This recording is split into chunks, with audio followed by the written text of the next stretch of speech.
All right, welcome everybody to a very special episode today. We have in the house Jonathan Schwartz. Thank you so much for joining us, man. Thank you for having me. Amazing. Yeah, glad to have you here in Culver City, the mobile podcast.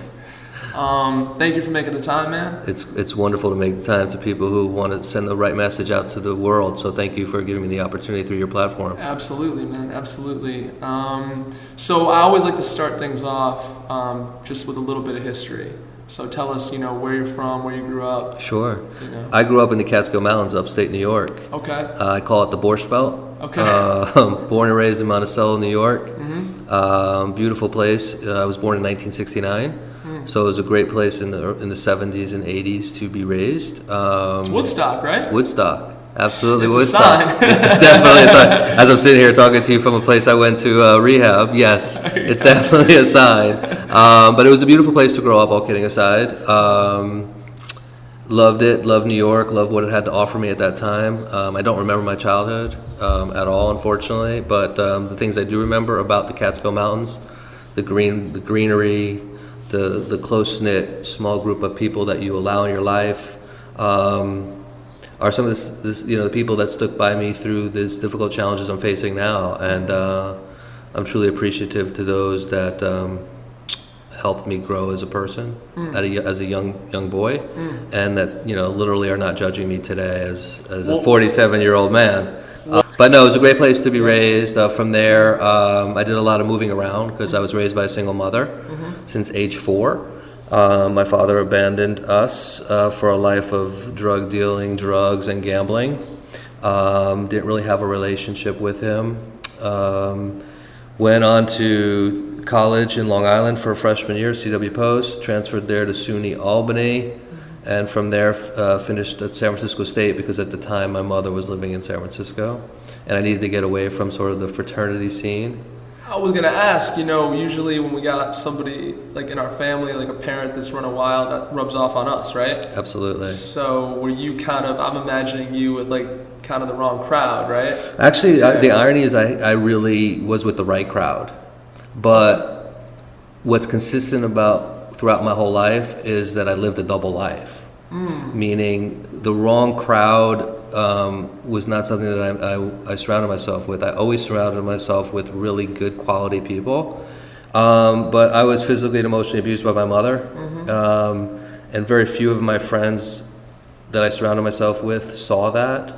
Although at least I didn't think they saw it. And I had to pretend I was a strong young boy.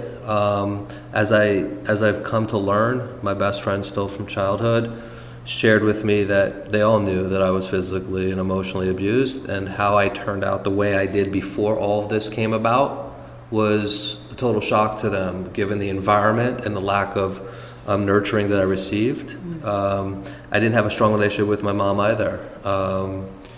And it was a really tough upbringing. I used it, I thought, to my advantage, meaning when I had children at a young age, 24, I had my first son. I have 3 beautiful boys, 23, 21, and 13. That's awesome. And, I never laid a hand on them. I tried to give them love the best I knew how to give love, but clearly I didn't know how to give love the right way, nor how to receive love the right way. You had no model. I had no model. And, but at the time, and even throughout my early adulthood into where I am today, for the most part, I surrounded myself with the right people. And that's sort of the irony. It's like this double life that I lived from birth for different reasons and different stages of my life. I hit it. So tell us, how did that show up, the double life, right? Is there a specific example you could give, like in high school or something like that, where you were, living this double life? Well, I think in high school, when I say I don't remember my childhood, I literally do not remember from birth to probably college. Wow. The things I do remember are the bits and pieces of the good that happened to me. Okay. Because I suppressed all the childhood demons. Yeah. Through sobriety, which I know we'll talk about later in this podcast, I've gotten greater mental clarity, and some of those feelings that I've suppressed have come out, and that's how come I know what love is today, because I was able to, through the 12-step program and through the other challenges I've been faced with, to understand that I don't have to be Superman. I don't have to withhold my feelings. I don't have to be defensive and angry. I don't have to manipulate for a certain outcome, because that's not a way to live, a healthy lifestyle. But again, I didn't know that, and that's the sad part as I reflect. But again, keeping a facade intact is fucking exhausting, isn't it? no one understands that. Yeah. I can honestly say I'm 47. I'll be 48 in December when this tragedy, from my own actions, became known to the public in May of 2016. That was the first time I really felt that I could breathe freely, because this facade I couldn't do anymore. I couldn't pretend I was someone I wasn't. On one hand, I was this, from the outsiders looking in, this successful business manager, defined by who we represent, right? But inside, I knew I was depressed, isolated, insecure, an addict, and not happy at all. And every day I couldn't sleep. I couldn't look myself in the mirror and be proud of it. And on a surface, again, great clients, great kids, great, Exactly. Marriage, house, right? Marriage was never great. Okay. The marriage was toxic, but my children, as a byproduct of the marriage, makes it today worthwhile. I'm divorced. Officially, I'll be divorced when I surrender on July 11th. But the marriage itself was completely toxic. From day one? Would you say? Yeah, I mean, we were high school sweethearts. We were too young to get married. Yeah. I always found that interesting, because you're like, if you're high school sweethearts, you're like different people by the time you're like 30, right? Right, it's true. Yeah. I mean, listen, with sobriety, I have to take accountability for my own actions, and being the addict that I was, also before sort of my active addictions, being an abused child and really not knowing how to show love, the majority of the toxicity in my relationship was because of me. In the surface, reality is my ex-wife is a great woman and a great loving mother. She's just not for me, and I'm not for her. And it doesn't mean that she didn't contribute to the toxicity. She certainly did. She has her own faults, but I can't. It's not my responsibility to point those out. I can only look at myself today and say, you know what? On my side of the street, I could have done a lot of things differently. I'm not proud of my actions. I'm not proud of the way I treated her. I'm not proud of who I became. But at the end of the day, if I can just work on my side of the street, my goal is to become a better human being. And I know I will, because I'm not going to accept mediocrity. You're already doing that. In I'm my doing opinion, it. Thank you. Yeah. I think it's really impressive. Thank you. Let's take it to, because again, we try and focus on, we delve into people's journeys and we talk about the good, bad, and the ugly, right? Yeah. So what was it like, because you were a very successul business manager in the music business, right? Yes. What was the journey like getting to that point?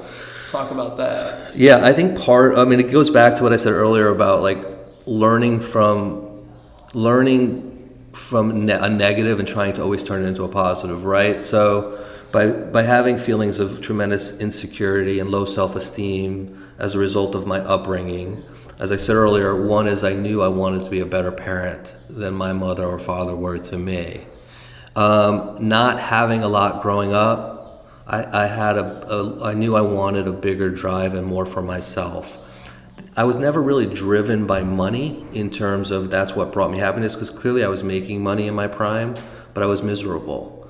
So I think my own inner drive to succeed was just because I was so insecure. I wanted to know if I can get there. I was in so much pain. I wanted to know if that could help me sort of eliminate that pain. And the truth is, I was really good at what I did, but it was because when I was working so hard, I wasn't really focused on my depression. I wasn't focused on my insecurities. I wasn't focused on my ego. I wasn't focused on my narcissism. I wasn't focused on all the character defects that sobriety has helped me to understand that I have had most of my life. and that I'm working super hard to eliminate from my life, and to allow God to be a big part of my life today, and to follow His will, because Jonathan's will doesn't work. It hasn't worked in 47 years, and I'm turning myself over to God now. And I don't mean to sound like this super religious person, because I'm not. It's more spiritual than more it is spiritual. religious. Thank you for saying that. Yeah, it's totally spiritual path. But yeah, I was successful because I immersed myself in my job, and I believed in myself that I was really good at accounting and really good at business management, and I didn't let entertainment or Hollywood or celebrities get the best of me. I didn't fall into that trap of the phony Hollywood scene, because it's so prevalent. Seductive, isn't it? It can be seductive, but I never got caught up in it. At least I shouldn't say never, because that's an absolute. Of course, I got caught up to that. I was seduced at some level, but the truth is, I was able to go into a client pitch meeting, no matter who the client was, an A-list artist, an A-list actor, an A-list athlete, and just be myself, because I treated everybody equally. So I don't care how much money you made. I don't care who you were. You're not going to get this idolization from me to you. That's not who I am. We're all the same. That I always understood, and I think that, combined with my New York upbringing and my work ethic and luck, helped me get to where I got today, where I got to at the height of my career. Yeah. And then it all came crashing down in 2016. Okay, but we're gonna get there. Yeah. But so again, thank you for I feel like definitely outlined all the macro stuff for sure. But like, talk to us about when you were like, oh man, like, all right, I'm gonna be a music business manager. Like, when did that moment hit? It's a great question. Yeah. So in my junior year of high school in upstate New York, Fallsburg High School, I had a great accounting teacher, and he approached me and he said, "You're really good at accounting. I think you should be an accountant. That's your destiny." At that time, I had about 7 CPAs in my family, my extended family, meaning cousins and others. One of those cousins was a music business manager, one of the brightest at the time music business managers in our industry. So when I would see him at summer barbecues or other times in my life, I always knew, A, that I wanted to be an accountant, but not your traditional CPA just doing tax returns. I wanted to be like my cousin, in the business management world. I just liked what he was doing and the clients he was representing. It's funny because when people talk about, they'll sometimes reference accounting as like a dry or boring field. You know what I mean? And I don't think it was that for you at all, really, right? I mean, because working entertainment is. It was, well, first of all, it can be exciting, but I started out in public accounting in San Francisco, and that was dry and that was boring, but you have to pay your dues. And actually, that was the advice of my cousin. When I graduated college, I thought that I knew everything. I thought that, I called up my cousin and said, "Hey, I graduated college, I'm taking a CPA exam, I'm ready to come work for you." He said, "No, you're not." He said, "You're immature, you're irresponsible. I suggest you stay and work for the sole practitioner in the financial district, hone your analytical skills, and when the time's right, I'll call you." Fast forward 4 years after taking that job and that advice from him, he called me and said, "You're ready," and that was in 1995, to come work in the entertainment space, and for him, in business management. And that was like the best, at the time, that was like the best news, because he was my mentor and he's saying, "I'm ready." So I moved down to Los Angeles from San Francisco at the time with my ex-wife and my older son, and I worked for him for about 5 years. And I did a little bit of gambling there, and that's sort of like when I realized that there was potentially an addiction, and he realized it. And at the end You would be in your 30s at this point? In 1995, I was just high 20s. Okay. Yeah, I was almost 30. Okay. And his firm was being acquired at the time by Chase Manhattan Bank, J.P. Morgan, and he asked me if I wanted to, work in that world with him. That was his polite way of saying you probably should just go stick with business management. Yeah. And so I took a small book of business with me in February 2000, and then I joined GSO Business Management as a senior accountant business manager. And the lucky break came in 2000 when Lincoln Park came in and interviewed me and my former partner, Michael. And we were able to get them as a client. Was that the first major client that you had? The first major client I had, yes. It was kind of all yours? No, actually it was my partner, Michael's. He brought me into the meeting to be that young, the young opinion, young up and coming person. Artists like to see that too. Artists like to see that with the gray haired person in the room. Yeah. And we really connected. I was always confident. I wasn't confident to the point where I was arrogant. I was just confident in my own skill set. Yeah. And I was confident that I could do a really good job. And I think that came across genuinely. Mm-hmm. And so we were able to, we'd be picked, if you will, by Lincoln Park. And I really owe my career advancement to Lincoln Park because eventually they migrated to me and away from Michael after a few years because I was the day-to-day. And by being the day-to-day to this group was incredible. 6 amazing members of a band that after their first album in November of 2000, Hybrid Theory, came out, you could just, it was unusual that a band can go from playing at the Roxy to all of a sudden a few months later playing in front of, arenas, right? Arenas. Yeah. But that's because not only were they all creatively brilliant, they were also very humble and incredibly bright.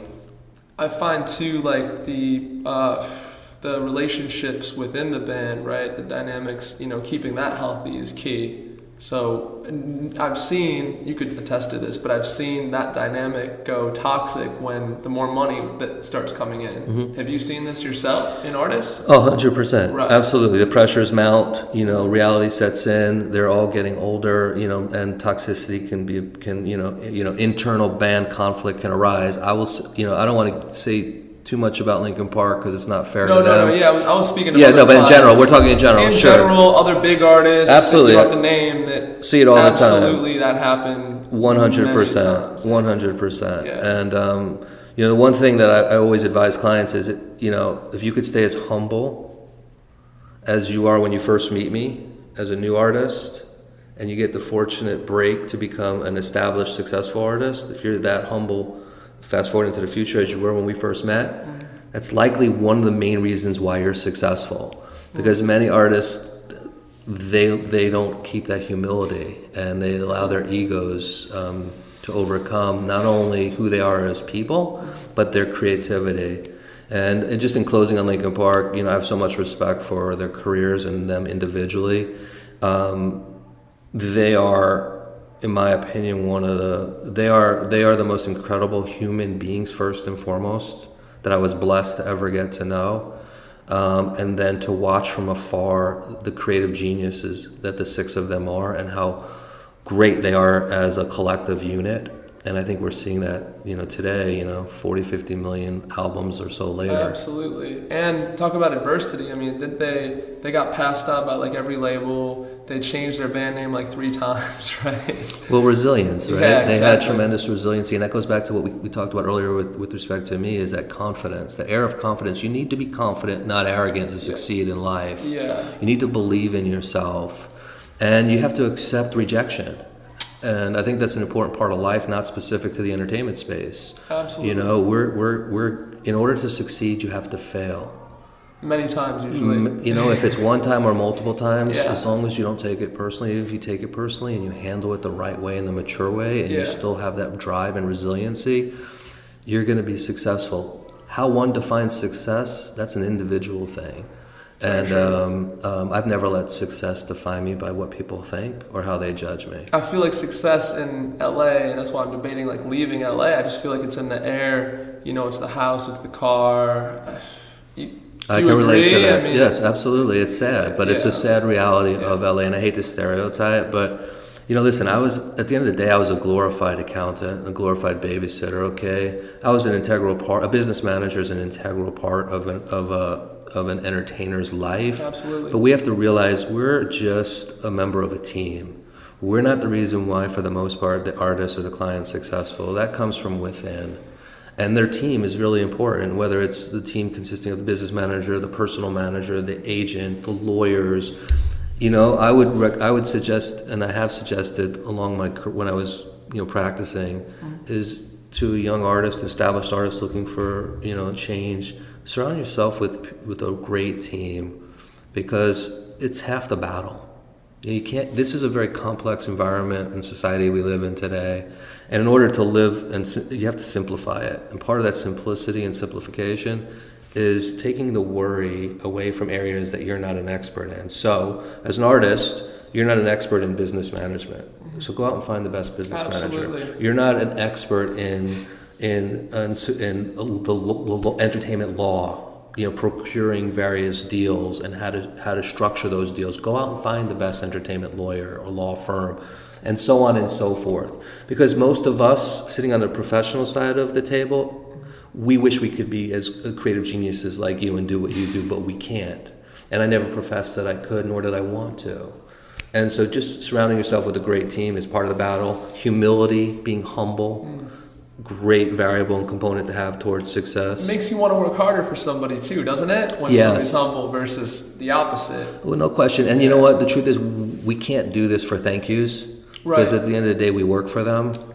And it would be nice from an ego or from just a feel-good perspective to have thank yous from clients. And I had several clients that often said thank you, and I really did appreciate that. But if I knew that they were working hard and they had good values and integrity, and it's the irony is that I'm the one that didn't act accordingly. Yeah. But my observation of others, I wanted to surround myself with artists that had those traits, and it does make you work so much harder. So much harder. I mean, I would work so hard for those type of people because I cared about them. That's also the irony of this tragedy for me, is I really cared about so many of my clients, and the addictions became so powerful. I was truly powerless over it. But yeah, you have to love what you do and have a passion for it, be good at it. Otherwise, it's fluff and not substance. But you still have to respect and appreciate your clients, and I really did. You said that Linkin Park kind of paved the way, right, for, I guess, what would become a really huge roster of clients, right? You soon after got into the hip-hop space, right? Well, I was in the hip-hop space, early on in my career because the artists that I had were young artists, and as a young up-and-coming business manager, you're not going to get a lucky break in your first few years because you have a lot to learn. And so who better to learn on than young artists who themselves are in the infancy stage of their respective careers. So for me, it was just a niche I had representing young hip-hop urban artists. It could have been rock and roll, and I could have said the same thing too. It's just where my niche was. And those are the artists that I represented until I got my lucky break with Linkin Park. And then what I did was I worked really hard and did a great job. And when you do that, sort of like in sobriety, when you let your actions speak for themselves, the business will naturally come. It'll be an organic growth of your business. And that's what happened.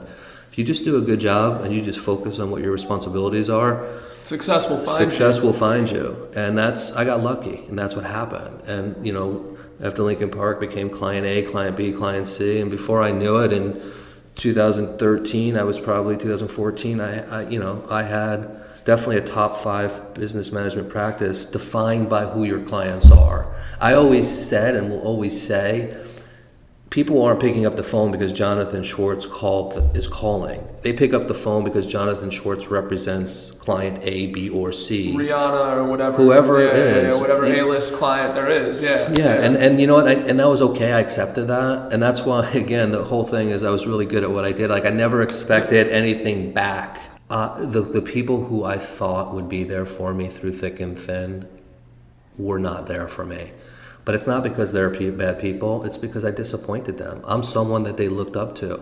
I gotta say something else. Yeah. I also think it might be because they don't understand addiction 100%. like we do. Well, I think you're 100% right. But this is the part of sobriety where I have to say I don't know why it's that they chose to abandon me. It could be that they're disappointed in my actions and I pretended to be someone that they could look up to and seek good advice. And even though I gave that good advice in a very genuine way, they don't understand addictions. And it's a disease. If I had cancer, they would be there for me today.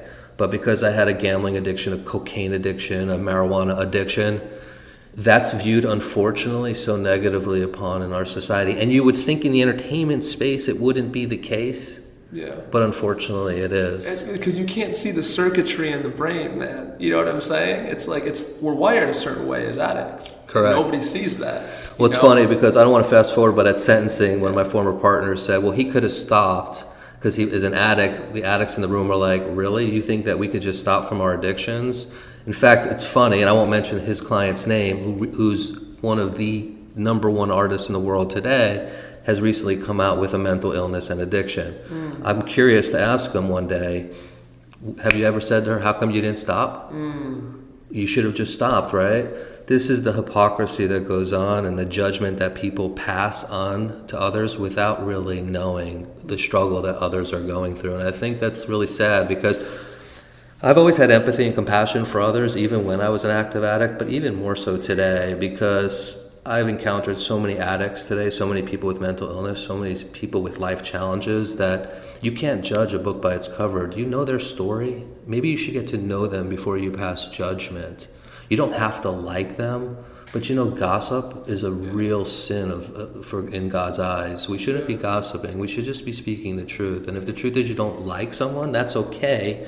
But do you not like them for the right reasons? Absolutely. And the wrong reasons are to not understand that addiction is a powerful disease, that we as addicts are powerless and it's unmanageable. And I think my biggest regret and resentment at sentencing was that people truly don't understand addiction. So let's get into that now. I feel like this is a good segue. So I think for timeline purposes, you're at the peak of your career, right? Mm-hmm. And you're obviously dabbling in your addictions, right? More so than dabbling. It was a daily dabble. A daily dabble. We can laugh about it now. What was that point of no return where it went from managing, let's call you a functioning addict, if you will. Yes. Where it went from a functioning addict to, okay, I've just hit a turning point. I'm no longer a functioning addict. Can we walk through that one? Stop me if I'm speaking too much, but clearly it was a real heavy active addiction for a period of 6 years, called 2010 to 16, 2009 to 16. 2010, every day in 2010 through 16, I can honestly say I was scared. I was scared for my life. Not necessarily did I want to commit suicide, but I've thought about it.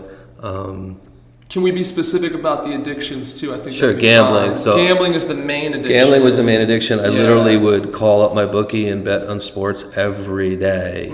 There was not one day that went by where I didn't gamble. And a $300 bet became a $1,000 bet, became a $5,000 bet, became a $50,000 weekend on the NFL. And while I was making good money, really good money, all relative, it got so bad that the hope was that I would win big one day and be able to pay my client back, and then it became clients back because I was just a terrible gambler. I kept losing and losing, and the idea was, how long can I conceal this?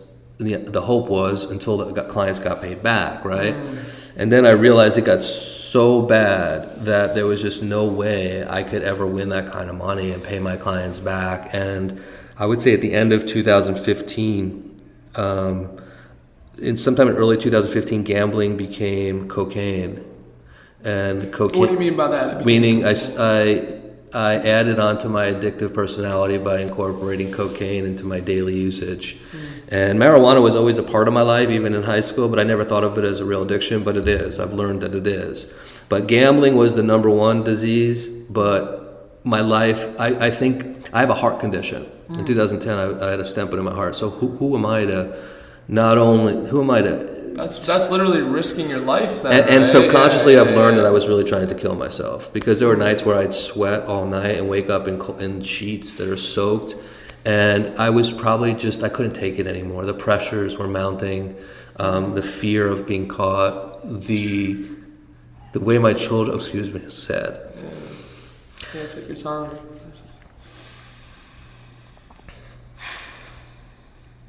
The way my children would see me, those clients, and how they would, view me. It's not how I want to be remembered, let's just say that. But it became so bad that I kind of wanted to get caught. So what I did was I just started doing a shitty job on one client in particular. Well, Alanis. It's public. Alanis Morissette. Yeah, Alanis Morissette. I started doing a shitty job on her in hopes that she would fire me, and eventually she did. And the irony is, she went to that cousin's firm that I referenced earlier, who brought you business. Brought me up in the business, and then she went to his firm and his partner, who's not a very nice person, but I'm not here to talk poorly about anyone. Discovered the monies. And that's the whole irony of my story. It's full circle, and needless to say, my cousin and I don't talk. Not because not because I'm disappointed, because he did what he needed to do, and I respect what he did. It's just another person who doesn't understand the disease, and but again, I hold myself accountable for that. And yeah, it just became awful. And thankfully, when I was finally caught, it was, like I said earlier, one of the best days of my life in a crazy, weird way, in the sense that the world of pressure came off my shoulders, and for the first time I had this amazing mental clarity, like I'm not afraid anymore. I'm sure I'm sad, sure I'm embarrassed, sure I feel guilty, sure I've disappointed, most importantly, my children and the clients, and I'll be living the rest of my life, as I said before publicly, trying to make amends to those that will allow me to, because I still have a lot of resentment, a lot of guilt, a lot of ego, and despite my hard work and efforts to date, there's a lot more work I need to do, and I think that's what prison will afford me, the opportunity to work on myself, and to also show my kids that dad, like other people in this world, can who have addictions, who have childhood trauma, who have life challenges. How do they overcome these mistakes and better themselves? I want to be remembered as a person who not kept my head down, not played the self-pity victim role, because that would have been super easy, but rather accepted responsibility for his addictions and his actions and became a better person. And that's only going to be proven by my actions, not by what I say, because the truth is nobody can believe what I say anymore. I was a master manipulator, a liar, a person who stole and cheated. I understand that. And I also understand that a big part of that was all the reasons I just said earlier, not an excuse, but an explanation that people don't understand. But I don't really care what people understand or don't understand. I don't live my life for the way people judge me. I live my life because I know that I want to prove to myself and to my children that I can learn from my mistakes and that I can become a better person, and most importantly, be of service. And there's a great book I'm reading by Sheryl Sandberg, Option B.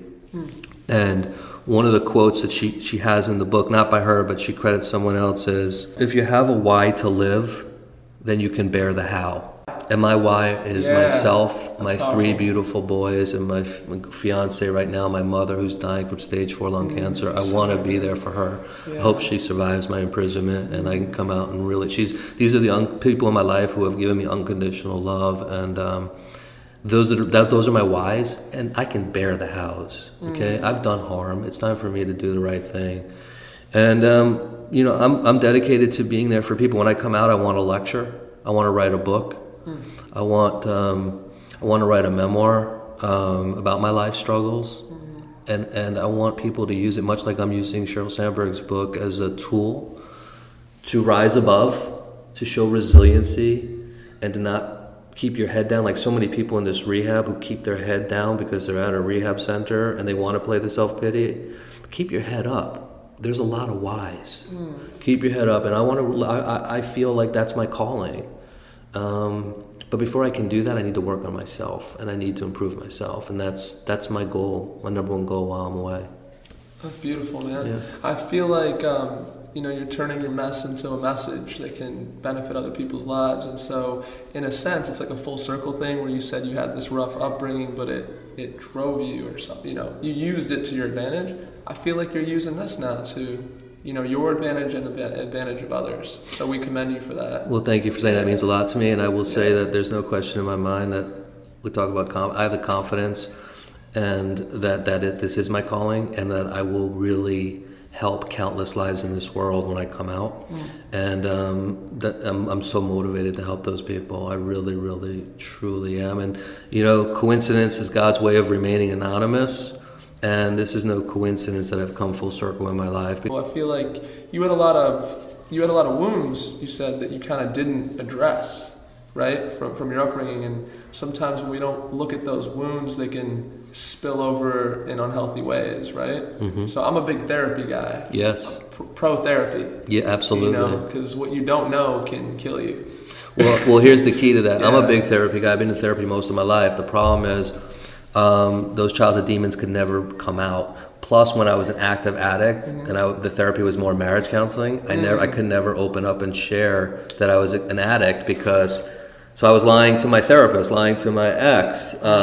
Everything I did in my life, I was shielding and hiding. Here's what I will say to that that's most important to take away, hopefully as a takeaway from your audience here today is, I encourage you to be vulnerable.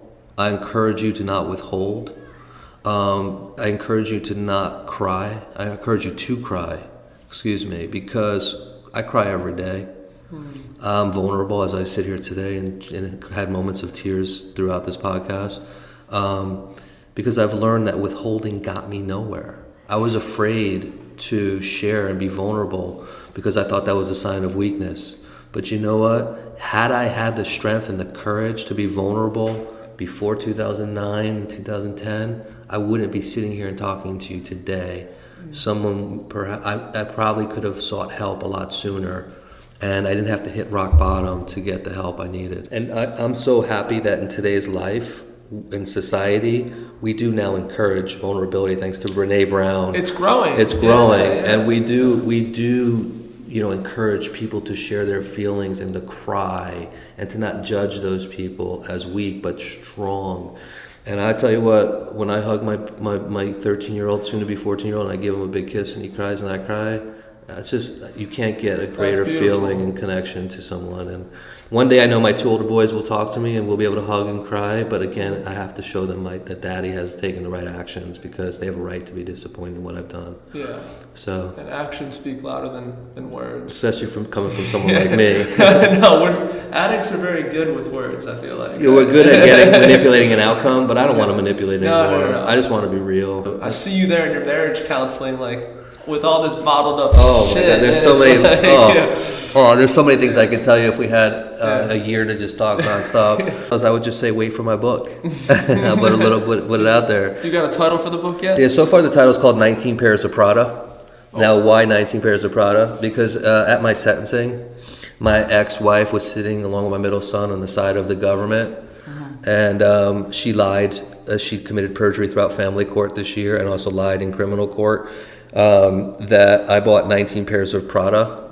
The idea was for her to show that I lived this outside of my means. And yes, I did live outside my means. But when you're making $1.3 million and when you're scheduled to make over $2 million in 2016, you could afford 19 pairs of Prada. Yeah. But I never bought 19 pairs of Prada. It was first going to be called Double Life. But 19 Pairs of Prada just takes on a different meaning after hearing her lie in court. And it almost feels like that title is more cathartic for you. It's a good point. Well said. By the way, as I continue to get more humble and I continue to get less and less resentment toward her and others that I've experienced throughout this year, perhaps that title will change 10 more times. But as I sit here today and talk to you, it's gone from Double Life to 19 Pairs of Prada. Nice. Okay, so there's a couple more things. One is I just find it interesting, and I think you'll really appreciate this. The entertainment business, full of a lot of volatility. Your number one artist today could be off the charts in 6 months and never heard from again, correct? Correct. And I just find that resembles gambling a little bit to me. You could be hot at the casino and then just ice cold. And do you think that part of what drew you or kept you on the entertainment side is you were getting a little bit of a fix of that at all, or not really? No one will believe this answer, but I can tell you from one addict, to another, I never got high from my clients. I really thought we were all equal. And by the way, I never got high from gambling. I hated to gamble, but it was that sick, degenerate disease that, in the hope and the fantasy of trying to repay, that kept me going. I never enjoyed gambling at all. I hated to gamble. In fact, I know Really? if I ever, God forbid, relapse, Yeah, it's I not hope going to not. be on gambling. It's going to be on cocaine. Wow. I hated to gamble. It was like this. It was insidious, awful progressive disease. Did you ever bet the Super Bowl? Did Of course, right? You Did I bet the Super Bowl? What color shoes the quarterback I mean, play. I bet the quarters, the halves, the games, the overs, the Did you bet unders, the coin toss? teasers. I maybe once, but not often, because I thought I was smarter than that, but apparently I wasn't. But yes, you're right. Listen, the entertainment business I am proud to leave the business and know that there are a lot of great young and established artists that are now treating their careers as a career and as a business. When I first started out, you saw a lot of the artists in that sex, drug, and rock and roll kind of mentality. I think today's artists are much more mature and treating it like a business as it should be, and I think that's why you're seeing a lot of success with wonderful young artists today. I agree with that. Yeah, I feel like that's evolving for It's the better. evolving. Yeah, Absolutely. for the better. And then, of course, you're going to prison in 3 weeks. 2 weeks. 2 weeks. So, July 11th, I surrendered. July 11th. Sheridan, Oregon. I'll give you my address. If anyone here wants to ever mail me good, bad, and indifferent thoughts about this, I accept constructive criticism. We'll put that in the show notes as Yeah, well. Yeah. I'm here to help. I was considering doing a blog from prison, sort of to kind of get my message out there a little bit more. But the truth is, I can't, like I said earlier, I can't help others until I help myself fully. And like I said, I still have so much more growth internally with respect to my addictions and my childhood demons, that if my goal really is to come out and help people, which as we sit here today and talk, that is my goal, the best way to accomplish that and the smartest way to accomplish that is to first help myself. Yeah, absolutely. Absolutely. It's like the oxygen mask thing you've heard, which I'm sure you know, right? Yes. Yeah, we got to put on the oxygen mask if we're in a plane. First we do ourselves, then we do the people around us. Is there something, I think you've been on this recovery path now for about a year, would you say? You have 412 days. Okay, so a little over a year. Congratulations. Yeah, a little over a year. Thank you so That's much. huge. And what have you found? I think it might be good for the audience because you never know who's listening. Yes. What have you found to be the most helpful, tool in that 400 some odd days to help you with this shift? Yeah. First of all, surround yourself with a great community. I know in the world of addiction, we have a fellowship, we have a community. Super important to surround yourself with that it community. Can feel very isolating. Yeah, you can feel isolated, but people in the community don't judge. In Right. the fellowship, they don't judge. Whether it's Gamblers Anonymous, Alcoholics Anonymous, or any form of anonymous, in those rooms, you are a family. And I know that the word family is an overused word or phrase, but in the rooms, we are a family as a fellowship. We are a community, and goes back to being vulnerable in those rooms, sharing, because the beautiful part about a 12-step program is the members in that room, they want to be of service and help that newcomer. So I felt a lot of genuine love when I walked in the rooms, and now I love helping people who walk in the rooms for the first time. But also another overused adage, which I apply to my life every day, is to live one day at a time. Because I can go back, and that's when I get in trouble, and live in my world of guilt and shame and resentment. How did I do all this stuff? I can't believe, Jonathan Schwartz, you did this. That'll just take me to a place of depression and further isolation. I can't future trip and say, oh my God, what am I going to do tomorrow? How am I going to generate money for myself and my kids? Yes, I think the book's going to be a great platform. Yes, I think lecturing is going to be a great platform. And yes, I think the book's going to be turned into a movie bigger and better than Wolf of Wall Street. I could say all that, right? And I hope it does happen. But the reality is it may not. So I don't future trip. I live in the present. One of the greatest things, another quote from Sheryl Sandberg that I love that she said is when she was grieving. Now, all of us are grieving differently, right? She was grieving because of the death of her husband. So she says, I really didn't. There are people who either choose to not talk to you because they're afraid they may say the wrong thing, or people may say, how are you? Or say the wrong thing. How are you? Well, in Cheryl's case, she just lost her husband. Clearly, she's not doing well. How are you going to jail, Jonathan? Well, clearly I'm not proud I'm going to jail. And so Cheryl said, and I shared this at a GA meeting last week and an AA meeting as well last week, what would be nice to hear is how are you today? Because that goes back to living one day at a time. Today is a good day. I'm not going to worry about tomorrow. I'm going to live in the present. And I'm not going to go back and reflect upon my mistakes in the past because I'm learning and growing from those. So how are you today is a question that I would encourage people to ask me. Because clearly I'm afraid I'm going to jail. Okay? I'm going to be honest. I want to talk about that. Of course so I'm there's afraid. anxiety. There's anxiety. What does jail look like? Yeah. God, how are you going to occupy your time? And by the way, 6 years is a long time. Now 6 years will become less with good behavior and the residential drug program and all of that. I thought it was 3. It's 37 months Okay. if the following happens. One is I complete the RDAP program. That takes a year off your sentence. And then I get 11 months for good behavior if I can behave in prison. And that is managing my anger, which I haven't been good at to date. And then the third thing is if I can get 6 to 12 months off to a halfway house or home confinement, it can become 37 months. But you know what? That's I can control that by doing the right thing every day, and not getting caught up in some of the things that people get caught up in prison, and just doing what I have my curriculum there, and I have a pretty lengthy curriculum, which is going to be to wake up in the morning and walk and run and exercise and to pray. My rabbi and I have built a curriculum so that I can learn a lot more about Judaism and really incorporate it, again, without being a hypocrite into my life. I want to read newspapers, keep up on current events. I want to journal. I want to write my book. I have a lot of stuff that I want to do. And perhaps there's a course I can take in various things that interest me through the Bureau of Prison Education system.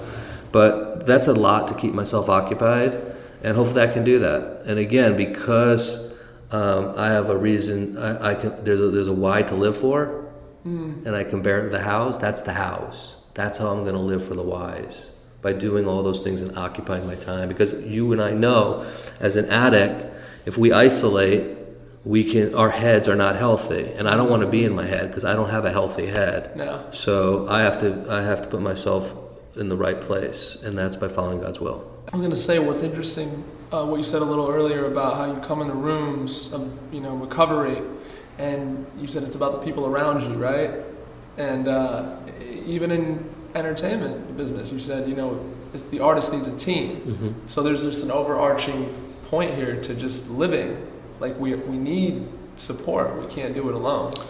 You really closed the loop extremely well, and you articulated it so much better than I could have. And yes, 100% agree with what you just said. Yeah. Thank you for saying it that way. Thank you. And I am 100% dedicated to accept God's invitation for a second chance and a second opportunity in life. And most importantly, I've got to do right by my 3 children. And I'm super driven and super dedicated to make my 3 beautiful, innocent boys understand that, Dad made a mistake, but we're proud of the work Dad has done to better himself.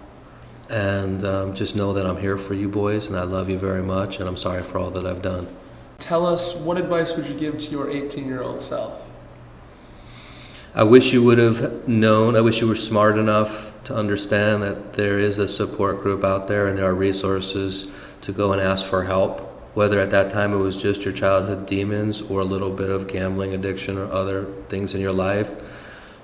I wish I would have known as an 18-year-old that had I asked for help, I likely would have received it. And perhaps I would have crossed paths with you differently than the reasons why we're here today. So for anyone out there struggling, I really encourage you to please seek help. That is a sign of strength. We talked about the vulnerability and crying. There are so many organizations and associations and individuals that want to help you. In fact, in the program, as you and I both know, being of service not only helps the person who we're trying to help through our service, but it also helps ourselves. So you're never, ever, ever, ever a burden on us because you're asking us for help. What is your favorite quote? The quote reads, "He who has a why to live for can bear almost anyhow." And that's my favorite quote, and that's one that I'll probably say every day because I need those words of encouragement to help me each day and to live each day one day at a time. And I'm sure you'll have a lot of support, a lot of visitors. And I wouldn't say, you know what, I won't have a lot. The operative word is a lot. I will have support, but it'll be quality support. I don't need a lot of people in my life. I need quality people in my life. That's powerful. And right now I'm blessed to have those quality people in my life. You made a statement when we first connected that was it was powerful. You said, if you would have passed away, something like this just ring a bell, in 2015. Yes. Can you say that again? Absolutely. Absolutely. So I was seeing an alternative Eastern Western medicine doctor, and then sometime in first quarter 2016, maybe shortly after this became public, he asked me to attend a staged funeral. I said, a staged funeral? He said, yeah, just come. So what happened was I went to this beautiful home where the staged funeral was taking place, and the person who was supposed to be deceased is upstairs watching on a video camera this incredible funeral of himself. So there was a rabbi, there was all his friends and family in black ties and gowns and tears and beautiful eulogies. And the eulogies, the funny part about the eulogy, for lack of a better description, is the people who were giving the eulogy, they didn't know whether to talk in past, present, or future tense, right? Yeah. But the message that I took, my takeaway from there was, had I passed away before this became known, at the height of my career, okay, I'm just throwing out a number. Hypothetically, I would have had about 400 people at my funeral. Probably 80-90% of those attendees would have been there out of what I'll call the phony Hollywood professional obligation. Today, if I were to pass away, I'm lucky to have 20 to 25 people. But you know what? Those 20 or 25 people would be all people that have shown me unconditional love and support. And I would be looking at them from underground and saying, thank you for your unconditional support and love. And it would have so much more meaning to me than to have people who really are not there for the right reasons. Thank you so much for sharing that. Thank you so much for having me. Oh yeah, man, it was great. We wish you the best. I'm sure you're going to be amazing and evolve beautifully. Thank you for the opportunity. I wish you the best of luck. The reason why I chose this podcast is because you're a member of the community, and because I understand your mission is beautiful, and I hope that people can understand that you, as the founder of this, are coming from a place of true authenticity, and I will be rooting for you from within. And to the extent that I can get feedback on how successful you are, because you will be successful beyond where you are today. Thank you. Thank you for giving me this time. Thank you. This time. Thank you. This time. Thank you. This time. Thank you. This time. Thank you. This time. Thank you.